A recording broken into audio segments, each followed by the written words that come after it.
Hi everyone. Today we have discussed about the point of the Mauryan administration. हम लोग आज जो discuss करने के लिए जा रहे हैं पॉइंट ना, ये आपका मौर्यन एडमिनिस्ट्रेशन के बारे में दिया गया है। कहते हैं कि it is said that here it can be divided into with under four head. और इस मौर्यन एडमिनिस्ट्रेशन को ना एक तरह से फोर हेड में जो था उसमें में वो आपका डिवाइड किया गया था। And the four heads where number one आपका हो गया सेंट्रल एडमिनिस्ट्रेशन, सेकेंड वन हो गया आपका प्रोविंशियल एडमिनिस्ट्रेशन, थर्ड वन हो गया आपका डिस्ट्रिक्ट एडमिनिस्ट्रेशन और जो फोर्थ था वो था आपका विलेज एडमिनिस्ट्रेशन। ऐसे करके चार हेड्स में ना, फोर हेड्स में ना इस एडमिनिस्ट्रेशन को डिवाइड किया गया था। Now first of all here we have discuss about to be the central administration. सबसे पहले हम लोग जो आते हैं ना पॉइंट यहाँ पे वो आपका सेंट्रल एडमिनिस्ट्रेशन के बारे में हम लोग डिस्कस करेंगे कि सेंट्रल एडमिनिस्ट्रेशन में था क्या। तो basically in this administration the king was the supreme authority. कहते हैं कि सेंट्रल एडमिनिस्ट्रेशन में एक ही सिस्टम था कि जो राजा हुआ करता था ना, किंग हुआ करता था ना, वो एक तरह से सुप्रीम अथॉरिटी माना जाता था। And he took all the important decisions concerning to be the empire. Empire से रिलेटेड जितने सारे डिसीजंस वगैरह लेने होते थे ना, ये सारा का सारा काम किसका हुआ करता था? तो ये किंग का हुआ करता था। राजा जो था, रूलर जो था ना, उनका ये हुआ करता था। वो सारा इंपॉर्टेंट डिसीजन वही लिया करते थे। And he was assisted by a council of the minister called the मंत्री परिषद। और कहते कि इनके साथ में ना बहुत सारे काम करने वाले मंत्री होते थे, जिनको कि एक तरह से मंत्री परिषद का नाम दिया गया था, जिसमें बहुत सारे मंत्री वगैरह जो थे ना, ऑफिशियल्स वगैरह थे ना, इनके साथ काम करते थे। और अगर वेरियस ब्रांचेस की हम लोग बात करें द एडमिनिस्ट्रेशन, तो they were under the official called the amatyas. और कहते कि बहुत सारे ऐसे ब्रांचेस था इसमें, खास करके एडमिनिस्ट्रेशन का, जो हर एक ऑफिसर मतलब अलग अलग ऑफिसर्स के अंदर में हुआ करता था, जिसको हम लोग एक तरह से अमात्याज के पॉइंट से जानते हैं।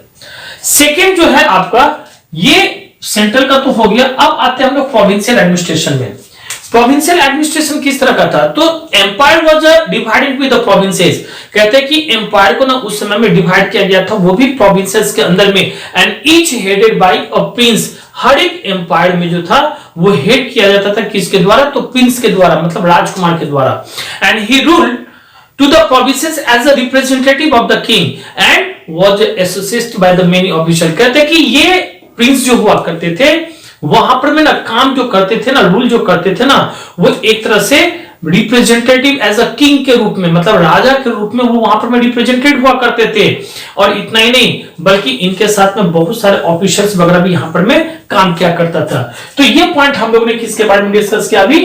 Basically about to be the provincials. Now come to be the next point, that is the district administration। अब जो हम लोग नेक्स्ट पॉइंट करने के लिए जा रहे हैं यहाँ पे, ये है आपका डिस्ट्रिक्ट प्रोविंसेस या डिस्ट्रिक्ट एडमिनिस्ट्रेशन हम लोग जिसको कहते हैं। कहते कि provinces were the further divide into the district. जो प्रोविंसेस उस समय में बनाया गया था, इस प्रोविंसेस को क्या किया गया था ना, तो एक तरह से ना डिस्ट्रिक्ट में बहुत सारे पार्ट में इसको डिवाइड किया गया था, जिसको कि डिस्ट्रिक्ट का नाम दिया गया। एंड द प्रतिष्ठा का अगर हम लोग नाम जानते हैं तो मतलब it was the head of the district. कहते हैं कि जो प्रतिष्ठा हुआ जो करता था ना उस समय में, ये हेड ऑफ द डिस्ट्रिक्ट के नाम से जाना जाता था। इसके बाद में और इतना ही नहीं, कहते हैं कि ही वाज मतलब assisted by the junior officer. इनके साथ में बहुत सारे जूनियर ऑफिसर्स वगैरह उस समय में काम किया करते थे। Basically they were called the yuktas. और इसको अगर हम लोग देखें ना तो युक्ताज का नाम दिया गया था एंड द राजुक्ता, राजुका का नाम दिया गया था। तो ये सारा का सारा नाम वगैरह इन जूनियर ऑफिसर्स का दिया गया था, जो कि प्रोविंसेस के अंदर में एक तरह से मतलब इन लोगों के अंदर में काम किया करते थे, प्रतिष्ठा के अंदर में काम किया करते थे। इनका काम भी अलग अलग था। कहते हैं कि दे measured the land, collected the revenue, taxes and the maintained to be the law and order। कहते कि वो लोग ना खास करके लैंड टैक्सेस वगैरह जो होती थी ना, लैंड को कलेक्ट मतलब मेजर करना, इसके बाद में टैक्स को कलेक्ट करना, और इसके बाद में ना इस मेंटेन जो भी था लॉ एंड ऑर्डर वगैरह ना उनको सही से मेंटेन करना, ये सारा का सारा काम इन जूनियर ऑफिसर्स का हुआ करता था। तो ये सारा का सारा वर्क हम लोगों ने किसके एडमिनिस्ट्रेशन के अंदर में देखा? तो डिस्ट्रिक्ट एडमिनिस्ट्रेशन के अंदर में। अब जो नेक्स्ट पॉइंट हम लोग डिस्कस करेंगे दैट इज द विलेज। और वो जो पॉइंट है ना वो क्या है? विलेज के बारे में। कहते हैं कि a number of villages make up a district. बहुत सारे नंबर ऑफ विलेजेस को मिला करके और एक तरह से ना डिस्ट्रिक्ट का रूप दिया गया, डिस्ट्रिक्ट वहां पे बनाया गया। विलेजर असिस्टेड वहां पर में, और जो विलेजर्स थे ना उनको असिस्ट किया गया था। Government official in making to be the village boundaries, खास करके वहां पर में ना अगर हम लोग देखें तो गवर्नमेंट ऑफिशियल्स को वहां पे पुट किया गया था, असिस्ट की गई थी, किस काम के लिए? विलेज बाउंड्रीज को अच्छा करने के लिए। और इतना ही नहीं, मेंटेनिंग, जो भी मेंटेन करना होता था लैंड रिकॉर्ड्स वगैरह उसके लिए, कलेक्टिंग द टैक्सेस के लिए, ये सारे के सारे कामों के लिए ना वहां पर में जो मतलब एक तरह से गवर्नमेंट ऑफिसर जो था ना उनको पुट किया जाता था। Each village had a headman, हर एक विलेज में क्या होता था? तो एक हेडमैन होता था, basically who was the chosen by the villagers themselves. और ये जो हेडमैन हुआ करते थे ना, इनको चूज किए जाते थे किसके द्वारा? तो विलेज जज जितने भी सारे थे या आपस में जो विलेजर्स हुआ करते थे ना, वो लोग आपस में इस चीज को क्या करते थे? एक तरह से चूज किया करते थे। नाउ द नेक्स्ट पॉइंट जो अभी हम लोग अब डिस्कस करने के लिए जा रहे हैं, that is the city of Pataliputra. किसके बारे में करेंगे? City of Pataliputra. तो सिटी ऑफ पाटलिपुत्रा, इसको एक तरह से अभी हम लोग ना पटना के नाम से भी जानते हैं। ये कौन सा जगह है? पटना, जिसको आजकल हम लोग कहते हैं ना, तो उस समय में ये सिटी जो था पाटलिपुत्रा, उसको पट्टा अभी हम लोग कहते हैं, और उस समय मतलब पाटलिपुत्रा के नाम से जाना जाता था। Basically Pataliputra was the capital of the empire. कहते हैं कि ना उस समय में पाटलिपुत्रा जो था वो इस एम्पायर का कैपिटल हुआ करता था, जिसको हम लोग राजधानी कहते हैं। And it was surrounded by the wooden wall. कहते हैं कि ये चारों तरफ से कहते हैं ना वुडन वॉल से सराउंड किया गया था। And which has 64 gates and the 540 tower 70 towers. अगर हम लोग देखिए इसमें ना तो लगभग 64 गेट्स वगैरह दिए गए थे और 570 जो था वो टावर्स का इसमें यूज किया गया था। चारों तरफ से एक तरह से वुडन का वॉल इसका बनाया गया था। And there was also a moat. कहते हैं कि उस समय में ना एक तरह से मोट जो था वो अराउंड बनाया गया था the city to protect from the enemy attack. और मोट से ना वो चारों तरफ से एक तरह से क्या किया गया था? तो उस मतलब किले को एक तरह से हम लोग कह सकते हैं कि उसको चारों तरफ से इस तरह से मोट से जो था वो बनाया गया था, around the city of the protect. कहते हैं कि ये मोट जो हुआ करता था ना, इसके बारे में भी समझना है हम लोग कि आखिर ये मोट हुआ क्या करता था। तो मोट के बारे में कहा जाता था कि a deep wide ditch usually dug around a fort. एक डीप वाइड डिच का मतलब क्या होता है? एक तरह से गड्ढा जिसको हम लोग कह सकते हैं। ये यूजुअली डग किया जाता था, खोदा जाता था कहां पे? अराउंड द फोर्ट, मतलब जो किला था ना उसके अगल बगल से ये एक तरह से डिच जो था, वाइड डिच जो था, एक तरह से ये डग किया जाता था। And to protect it from the enemy attacks. किसके लिए? तो दुश्मन आकर के ना उसके ऊपर में अटैक ना कर दे, इसलिए क्या किया जाता था? इस तरह से एक तरह से ना डीप डिच जो था वहां पर में डग किया गया था। Now committee of the 30 members, अगर इसमें देखें हम लोग तो लगभग 30 मेंबर्स का कमिटी भी बने थे। And look after the city, जो पूरे शहर का जो था ना वो सारा का सारा काम वगैरह वो लोग देखा करते थे। कितने मेंबर का? तो लगभग 30 मेंबर के ये एक कमिटी उस समय में बनाया गया था। Now this committee was divided into be the 6 boards comprising to be the 5 members of the each. कहते हैं कि इसी 30 मेंबर्स को ना एक तरह से 6 बोर्ड में डाल दिया गया था, और हर एक बोर्ड में आपका कंपेराइजिंग अगर हम लोग करते हैं तो 5 करके मेंबर को रख दिए गए थे सारे वर्क देखने के लिए। And each board looked after the specific department. हर एक बोर्ड का काम होता था एक तरह से स्पेसिफिक डिपार्टमेंट को देखने का। सबको डिवाइड कर दिया गया था। सबसे पहला आपका दिया comfort and the security of the foreigners. अगर कोई फॉरेनर्स वगैरह आते थे तो उनको कैसे कंफर्ट में रखा जाएगा और उनको किस तरह से सिक्योरिटी दी जाएगी। सेकेंड पॉइंट देखो तो registration of the birth and the deaths.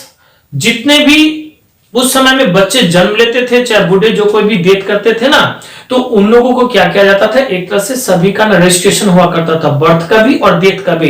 इससे पता चलता था कि उस एम्पायर के अंदर में कितने पीपल हैं और कितने नहीं हैं, ये सब पता चलते जाता था। फिर इसके बाद में इंडस्ट्री को देखने वाले एक अलग से इन लोगों का मतलब ग्रुप हुआ करता था। ट्रेड एंड कॉमर्स को अगर हम लोग कहते हैं तो उनको देखने वाला अलग से एक ग्रुप हुआ करता था। Inspections of the manufactured goods, कहते हैं कि गुड्स वगैरह मैन्युफैक्चर करने का भी एक अलग से ग्रुप होता था, ऑफिशियल्स होते थे, इसको टेक केयर करते थे। और the collection of the taxes की अगर हम लोग बात करें तो ये भी एक तरह से डिपार्टमेंट इस तरह का उस समय में बनाया गया था, जिसके सारे के सारे ऑफिसर्स वगैरह ये काम देखा करते थे।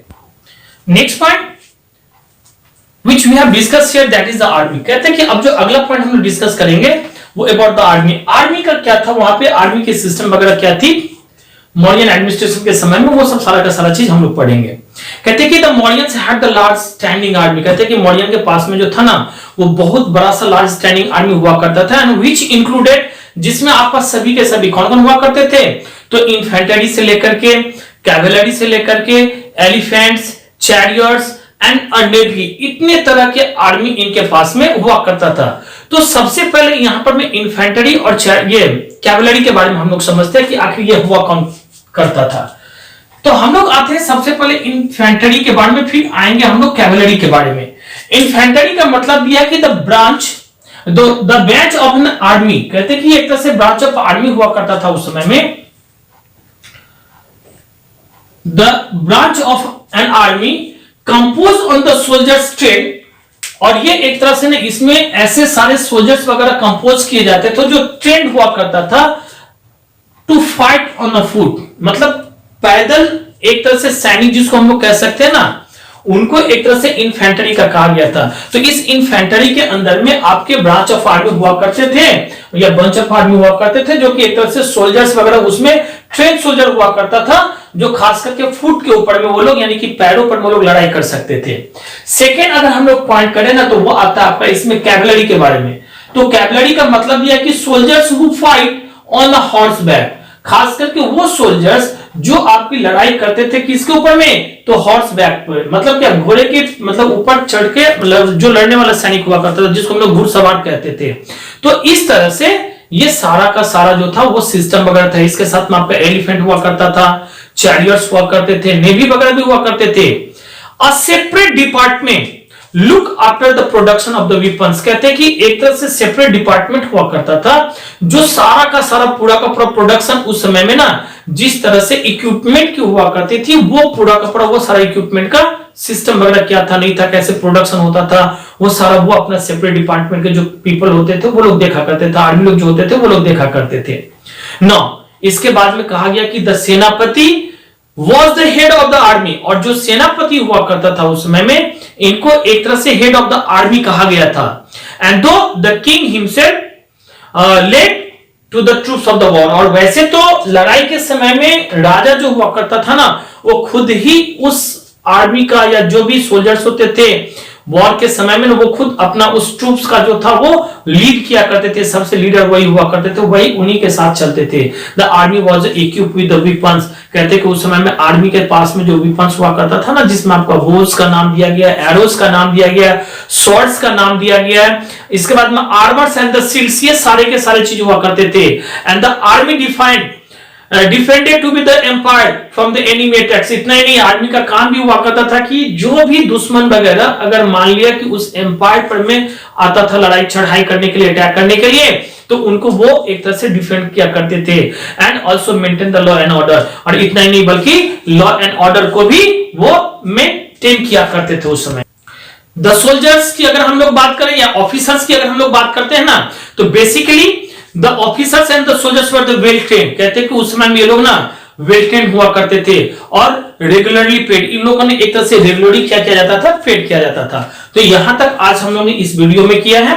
फिर इसके बाद में जो अगला पॉइंट हम लोग करेंगे वो स्पाइस सिस्टम वगैरह सबका है। इसके बाद में आपका इकोनॉमिक सिस्टम आएगा, फिर सोर्सेस ऑफ सोसाइटी क्या था नहीं था, सब सारा का सारा पॉइंट डिस्कस करेंगे। Okay, that's all.